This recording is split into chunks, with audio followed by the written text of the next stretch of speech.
de qué es una propiedad turística, cómo la podríamos explicar más a fondo.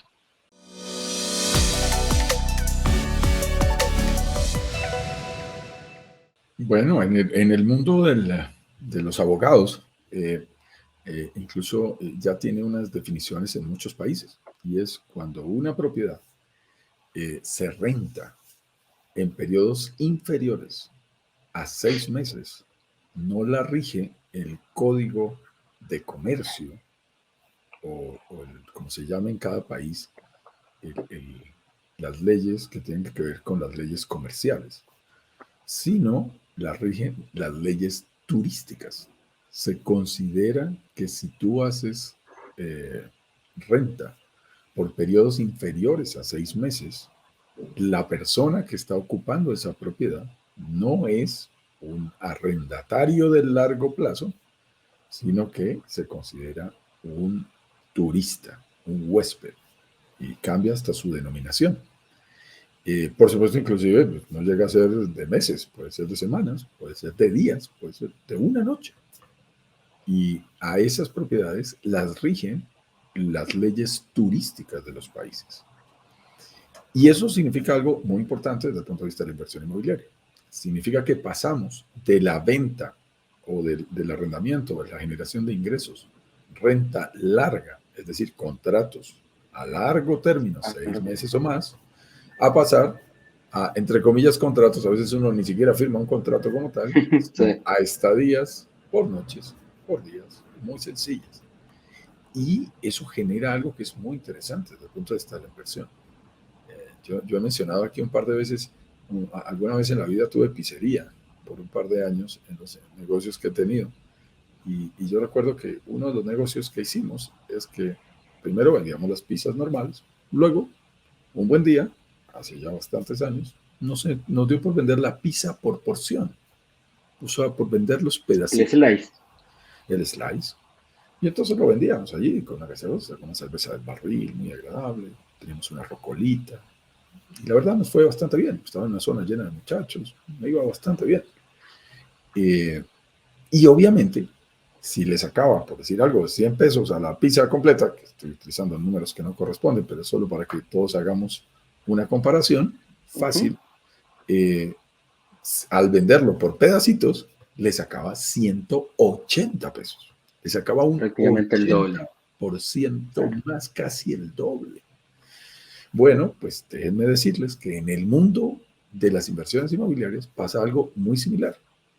Si tú rentas una propiedad, un apartamento que se puede rentar, vamos a ponerlo, en $1,000, en renta larga, en nuestra experiencia, obvio, depende del punto, de que sea más turístico y de algunas cosas, estoy diciendo un número que es difícil de concretar, pero en las experiencias de los números que hemos visto nosotros, y alguien también me preguntaba ayer que con cuántas personas habíamos hablado en este último año, con cuántos inversionistas habíamos tenido contacto.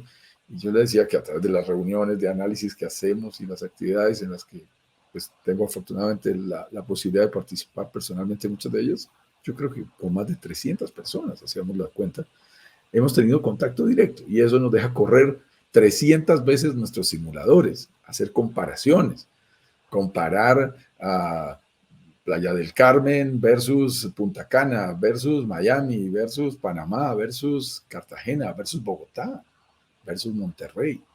Y haciendo todas esas comparaciones, en general nos da entre un 40 y un 60% más de generación de ingresos si tú te vas de la renta larga a la renta corta. En general te deja entre un 40 y un 60%. Eso es lo que nos muestra las cifras. Es decir, que si tú puedes rentar por meses, por años realmente, en tu contrato a un año, pero te pagan un canon de arrendamiento mensual de $1,000 al mes, $1,000 al mes, puedes generar en renta corta, rentándolo por días, ese mismo apartamento podría dejarte 1,400 a $1,600. 1600.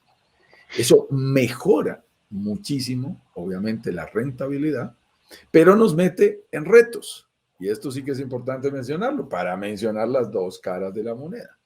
por supuesto. Entonces, creo que también teníamos una reunión y ahí estabas tú presente, en donde hablábamos sobre estos temas y decíamos, claro, no es igual hacer un arrendamiento garantizado, por ejemplo, en una propiedad urbana, en donde hay que conseguir un solo arrendatario, a generar un arrendamiento garantizado, en donde tienes que tener una empresa seria que esté detrás, consiguiendo permanentemente turistas para mantener los promedios interesantes de ingresos. Ahora, lo sorprendente, y esto hay que aclararlo, es que tú le sacas a esa propiedad que dijimos, $1,400, $1,600, un 40 o 60% más, y la propiedad no tiene que estar ocupada al 100%.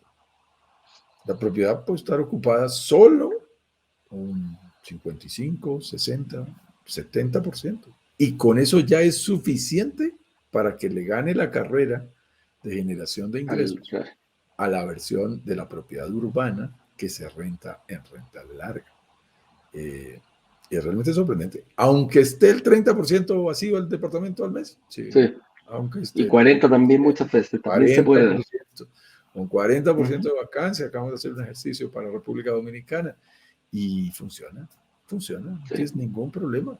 Claro que sí, teniendo un 40% de vacancia, que es ese término que utilizamos para decir que la propiedad está libre, aún así le gana a las otras opciones de rentarlo en renta larga.